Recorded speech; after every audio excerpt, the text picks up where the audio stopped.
Right. Are you sitting comfortably? Then we shall begin. Oh, England, heal my hackneyed heart. It's shot with guilt. And all those nights, I've shared it far too often, England. Bled it almost dry for eager eyes. Traded it for other hearts that turn to gristle in my grasp. Oh, nothing stirs this heart these days. The party tricks have left it sick. Oh, England, heal my hackneyed heart. Oh, England, heal my hackneyed heart. Show me clumps of pastel homes on hills, a couple holding hands in hail, or chalkstone words of love in Dorset fields.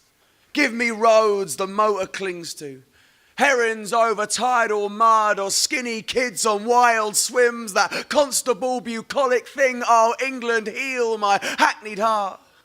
Oh, England, heal my hackneyed heart. Wash it in the North Sea foam. Wrap it up in honey dawn. Make poultices from April dusk and chicken soup from sleepy days, until it leaps and bangs its cage, until it thumps me with its thud and gives me all the grief it should. Oh, England, heal my hackneyed heart. Thank you. So, thank you. It's very kind of you. Thank you for you should always clap, poets, you know. Poets are like fairies. If you don't clap, we die. That's a horrible way to end the weekend. I wrote that poem in Wales, actually. Right? I was there in fact, it's interesting that we should be here at a festival that celebrates a great writer, William Blake. I was invited to Wales for a festival that celebrated the centenary of Dylan Thomas's birth, right? A festival, you know, a centenary that perhaps I shouldn't have been invited to, seeing as I knew almost nothing of the poetry of Dylan Thomas at the time. But there were sandwiches and they were paying my travel, so I was there. And I was a bit, you know, I felt nervous by the fact I didn't know a lot about Dylan Thomas. So I just talked up Dylan Thomas all weekend, effusively, just how much I loved him. So much so that on the Sunday of the weekend, I was invited on the radio to talk about him. A poet I'd never read. They said, would I read one of his poems? And it was a poem that I didn't know, and perhaps I should have known, called "And Death Shall Have No Dominion," right? Beautiful poem. And I said to them, do you want me to do it in a Welsh accent? And it was a little bit uncomfortable, so I demonstrated my Welsh accent. They said, no, that's not really what they wanted. Instead, what they wanted was for me to do it in a normal English voice, so I did that. And it gave me a chance to focus on the beautiful words of the poem. It's a great poem. You might know it, "And Death Shall Have No Dominion." It's a beautiful Dylan Thomas poem. And I liked it so much, I thought, I'm going to nick this format, this structure for it, take out all Dylan Thomas's words and put in my own words. And to piss the Welsh off, I'm going to make it all about England. Now, immediately that presented a problem for me, because I don't really go around thinking about England as a concept all day, every day. I'm not Nigel Farage, right? It doesn't even cross my mind, right? Okay, but I then remember that a couple of weeks before, I'd been in Frome in North Somerset. Do you know Frome? Yeah, it's where Jensen Button's from, Frome, yeah. You know him, the Santander ambassador. And I was excited about going to North Somerset to see where Jensen had developed his love of Spanish banks. And on the way in there, I went past this massive hill, Clay Hill it's called. Clay with an E, Clay Hill. Check it out next time you're in that area, in the North Somerset area, Clay Hill. And I'm from Essex, right? So hill, that's a fucking event for me. I was like, hill? I'm going to climb that and feel a feeling. And I got to the top and I couldn't feel a feeling because I was sad at the time anyway. So that's where that poem comes from. Now, I, for years, wanted to write a poem about Ian Duncan Smith, right, okay? Well, exactly. So your response is it all. I mean, what else do I possibly have to add to the already enormous canon of anti-Ian Duncan Smith satire? I mean, you know, Hislop's done him. What can I possibly add to that? And I thought, well, as a poet, maybe there's something I can do. Because you want to be original. If you're going to have a pop at something, you want to do it in an original way. I thought, well, as a poet, maybe I could do something with the form that I take, right? So Ian Duncan Smith's a man who spent much of his professional career inflicting paucity upon others, right? So I thought, what if I inflicted paucity upon my word choice?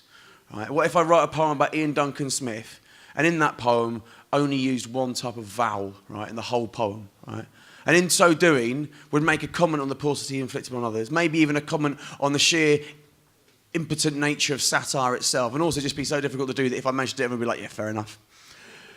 So I did that. Now, the more literate amongst you will have noticed that I've got an immediate problem writing a poem about Ian Duncan Smith that only uses one type of vowel. Exactly, you're there, right? There's more than one vowel in the name alone, right? But I got round it because he's often known by his initials IDS, right?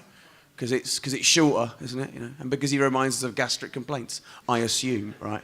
So I just brought this poem IDS. There's no other vowels, only the vowel of I. No A's, E's, O's. I'm sorry if I'm labouring this point, but thus far you look utterly unimpressed. Like, it's hard writing a poem about Ian Duncan Smith. It's only got one type of vowel. You go home tonight, you'll be like, hello, bollocks.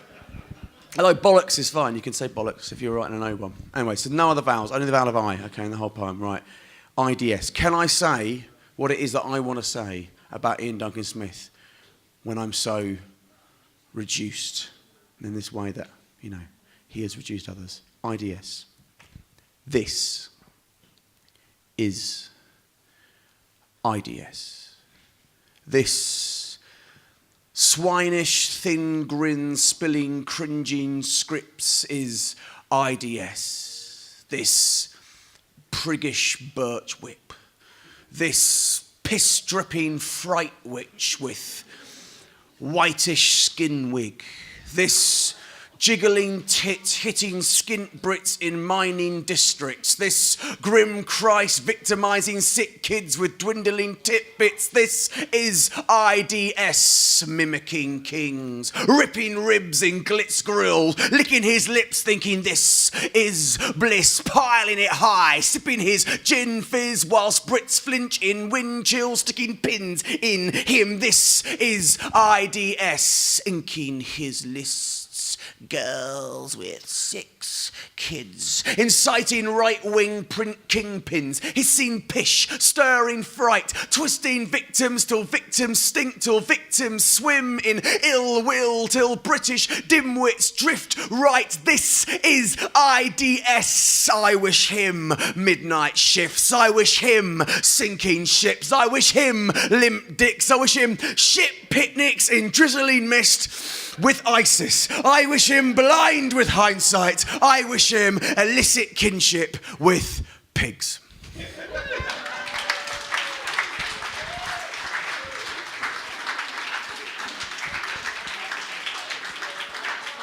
Thank you. I don't really have a strong opinion on either way, you know. I sent that poem to Nationwide. They weren't having it. Apparently not mortgage focused. That is what poetry's for, after all, isn't it? Flogging mortgages. What I wonder is, any of those poets who have done those Nationwide adverts, whether at any of their gigs anyone ever shouts out, "Do the one from the advert!" I shouldn't imagine so. Anyway, what was I going to say to you next? All right, so I live in this little place called Bungay now. Anyone heard of Bungay? Yeah, not Bungay, Bungay, although it's written, you know, it's spelt Bungay, but you don't say Bungay. You can always tell when someone's not from the town. When they go, "Oh, I went to Bungay." So it's Bungay. Bungay, right? Christchurch. And I moved there. It's on the Norfolk-Suffolk border, basically. Straddles the two counties. And I went there about 6 years ago, and I thought it'd be a nice, pleasant place where everyone got on with each other. Nice, quiet country place, yeah? Get away from the city. And it is sort of nice, but also there's a lot of bubbling resentment and hatred there. And there's one thing that really divided the town as a divisive. If you can imagine a political event that divides a community of people. I don't know if that's quite a hard concept to get our heads around. I mean, there's no real examples in the real world, but imagine something that came along that was divisive. It was a yes-no situation, right, okay? You know that sort of thing. If you can imagine something like that, a yes-no situation. They wanted to put in a one-way system around the town. And the reason they wanted to put in a one-way system was for safety of children going into their school and stuff like that. It's a sensible idea. But the problem was they had to route the cars then round down the nicest street in Bungay where all the really big houses are, right? And the people who lived down that road didn't want that to happen. I can't really work out why, but they didn't want that to happen for some reason. And so they mounted this campaign and they spread, well, anyway, I'll go into it in the poem. This is not set in Bungay, it's set in the fictional town of Much Harpington. And yeah, that's Dickensian, that is, like Governor Hardline and Chastity Prudence. From the Charles Dickens list of names there. And it's about exactly that, about the one-way system, and maybe about some other things as well. It's called the Much Harping On One-Way System, and it goes precisely like this. Welcome to Much Harping On, a very English town, a butcher, baker, grocer's shop, a church of some renown, a florist, little tea room, cafe, countless diddy places that peddle pricey knickknacks, a pub chock full of racists, an offie where the owner is an expert on the booze, and a Tesco on the outskirts, which they loathe, but always use. There's those who read The Guardian, there's those who read The Sun, and those who cannot read at all here in Harping On. Now, zoom into the high street, and this well-kept junior school, where parents smoke fags by the gates. I know, right? Pretty cool. Where streams of vehicles and their owners honk and sometimes bellow whilst threading past the 4x4s parked squonk on double yellows. Where puce-faced cabbies teach the children fancy new expressions and German truckers share choice vocab seldom heard in lessons. Where tiny tots like drunkards stagger perilously near to having some great 18-wheeler lop off half an ear. Well, that was until they fired up the bureaucratic pistons and proposed at one sparse council sesh a brand new one-way system. All 9 of them unanimously voted for this loop, which meant the motors wouldn't mount the curb right by the troop of mothers and their wobbly brats retreating from the bell. But little did they know, they just unleashed unbridled hell. Instead of two-way past that cute school, traffic had to go a new route down past the massive gaffs that line Clematis Row, or George and Windows, scrumptious red brick front doors flanked by bays, the type of place that makes a bard go slightly Thomas Gray, the front lawns lush beneath the shade of rugged elms and yews. You want me lorry down here, love? Like hell we bloody do. And so the prigs and craps and smides that call that road their own soon whipped out pads of Basil and Bond and settled near the phone. Dixie, darling, have you heard? We know, it's rotten, that ghastly little council man. This shall not be forgotten. They launched a pamphlet war that made old Thomas Paine look lazy. And though the prose was full of oomph, the facts were kind of hazy. This scheme was dreamed by Eurocrats. It costs £3 million. The loss of passing cars, the shops are all closed down. And naturally, if one keeps shop in some lost rural part, this kind of thing will give one palpitations of the heart. And so, one Sunday afternoon, 300 locals came and marched the streets of Harping On and cried, "Not in our name!" And Mrs. Crap and Smythe and Prig, wax jackets, walkie-talkies, work the crowd like Tory wives. The council's telling porkies, we know, the swines, we're on your side. Come on, fall in line. The megaphone, please, Sarah Jane. Let's hear it one more time. Their husbands oiled the press, their patter reasonable and lacquered, and made sure everybody had a felt-tip scripted placard marked, "Free our town." Another slogan sure to raise the hackles, but traffic cones and bollards, well, they're not exactly shackles. And there among the shopkeepers and Smythes and Craps and Prigs, joining in this pantomime were parents with their kids, the folk for whom the system was intended for safety. Now face the local telly crew and then pronounce quite gravely that one-way thing, that's bad, that is, that Mr. Smythe, he told us, that means the town will have to close and all them shops what sold us stuff will not be there, and that's a shame, that is. It's because of these Eurocrats in Europe, but we like things like they was. The knobbly, knocked-off faces of Harpovians now haunted the business ends of local rags where councillors were taunted until those beige, well-meaning patsies knew they couldn't win, until the plans lay shredded in the council's wheelie bin. And some of you will say, "That's Harping On, it's brilliant." Well, in this age of apathy, it's principle, resilient. But let me put this in perspective. Skip a month or 3 and change has reared its head again. The local library is sadly due for closure. More cuts, the rag laments. This is until some locals mount a spirited defence to save this cheery info point. This meeting place for clubs, this web cafe for pensioners, this vital local hub where kids whose parents don't own books can come and read for free. This battered breastplate in the armour of class mobility. For well-run libraries are more than novels on a shelf. They're windows to a better world, a different kind of wealth. And though they tried their best, their campaign was kind of quiet. A lack of funds or contacts or proclivity to riot, and so they wrote to Prig and Co. Could they lend a hand? Another march like yours might make the council understand. And sure enough, a letter came back. Posted second class. we know it's such a tragedy. It's left us all aghast. If only we could help you, but alack, the man has won. But still, it's not all doom and gloom. There's always Amazon.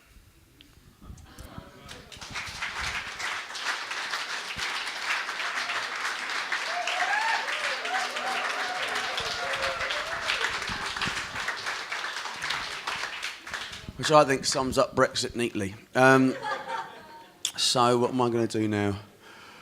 I'll tell you a story, I think. So I don't know about you, I like history. Do you like history? Yeah? It's good, isn't it? I love history, it's brilliant. We can learn from it, innit? But I don't know about you, when I was at school, we only did 2 periods of history. When I was at school, for some reason, it felt like we did the Tudors and the Nazis. That's all we did. For 15 years, it was like Tudors in the autumn, Nazis in the springtime, and then we'd revise over the summer. That's what it was. 20 years, or how long did I go to school? I don't know, 15 years, whatever it was, how long, 13 years or whatever. Tudors, Nazis. There's nothing I couldn't tell you about Adolf Hitler and his 6 wives, right? I know the lot, okay? But as an adult, I've realised there are whole swathes of history not covered in this rather narrow syllabus of learnings, right? So I've been filling in the gaps myself, reading up on history. Admittedly, I just read Wikipedia. I don't like style. I just want to know what happened, the facts, you know. I'm quite naturally Govian in that way. No, I didn't say that.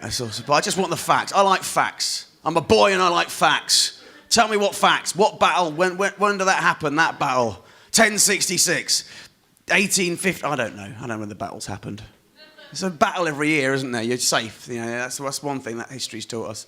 Never really stopped battling. Anyway, the point is, I've started my favourite period of history. It turns out, never did it at school, was the Georgian period. Fucking cracking period of history. That from 1714 or something up to 1832. We had 4 Georges in a row, and such amazing social advancements in one sense. You know, it was like, you know, the stock exchange, the empire, the industrial revolution, the beginning of the constitutional monarchy. Maybe a lot of these things that aren't quite so good for us now, but that's when it all happened, right?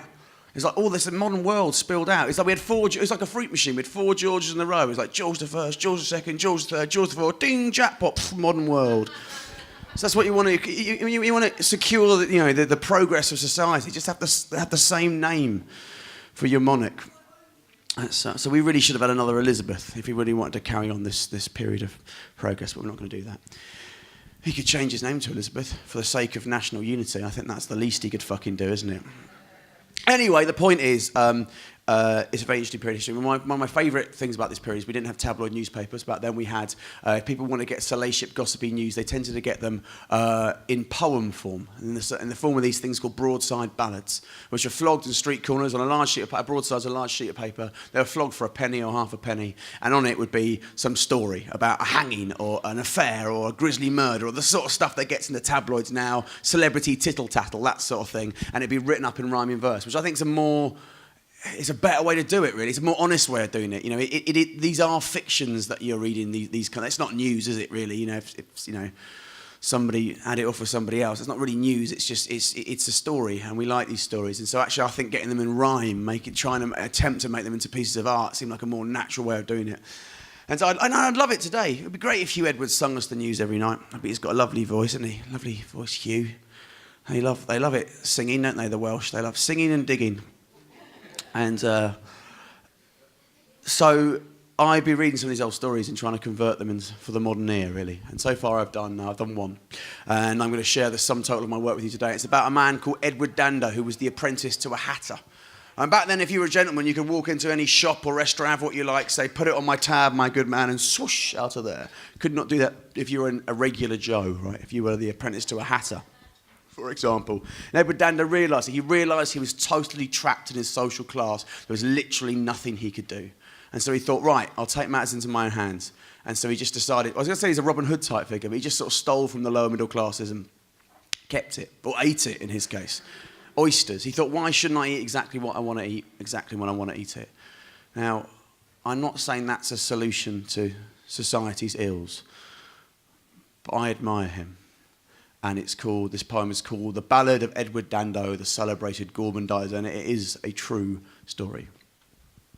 Hurrah! Ah, it's me. It's ballad time. Hang some bloody bunting. Now shut your eyes, sit back. We're off to 1820-something. The Belching Georgian after party. An age of gout and laudanum, where opulence and dropsy spread to all that could afford them. The spit roast swine, Germanic wines, Beau Brummel's ice-cold quips, the clash of Nash's symmetry with George's wobbly bits, frayed pantaloons and riding crops and boo sucks to the prigs. The Tories had the power, but it was all about the Whigs. And dandies dashed in hackney cabs from bar to drinking shop, a gin-soaked trail of tabs until their foppish waistcoats popped. And just as in our stage school age, the slack George Chaznay's dream of being auto-tuned and airbrushed into pop's harem, so young men walked the gaslit streets of London's rotten heart with grand ideas to take their lives and spin them into art.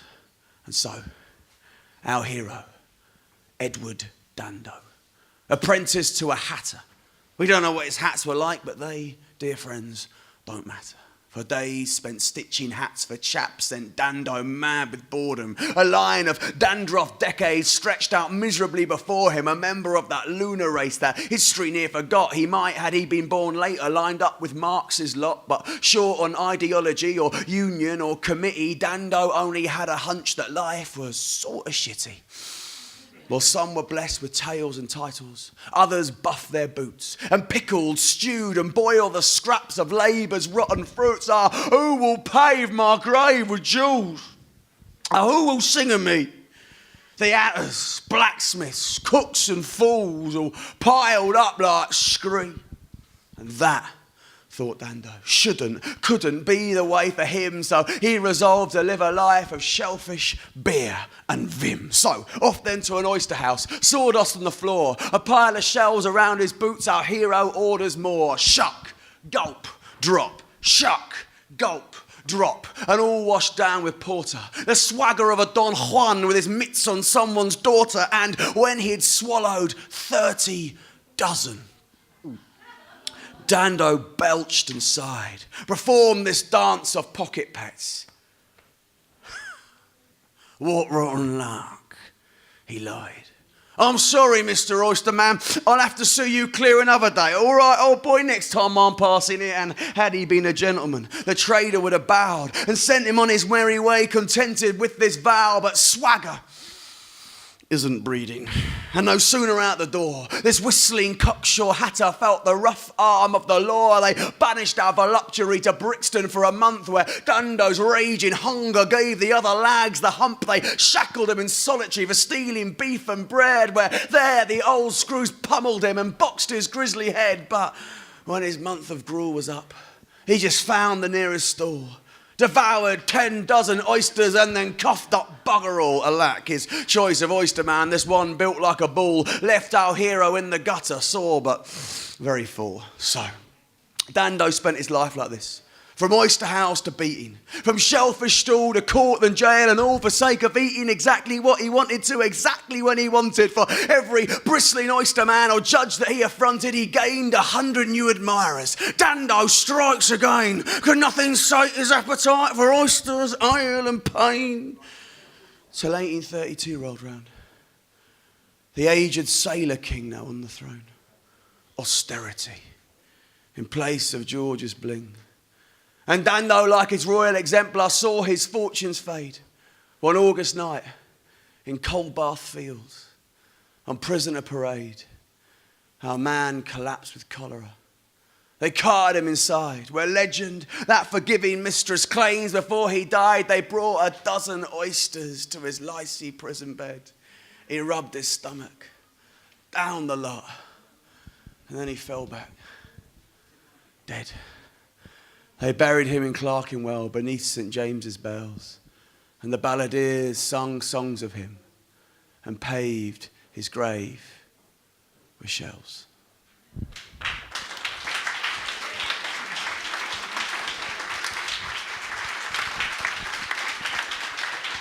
Thank you very much. I appreciate you staying with that. That was an incredible...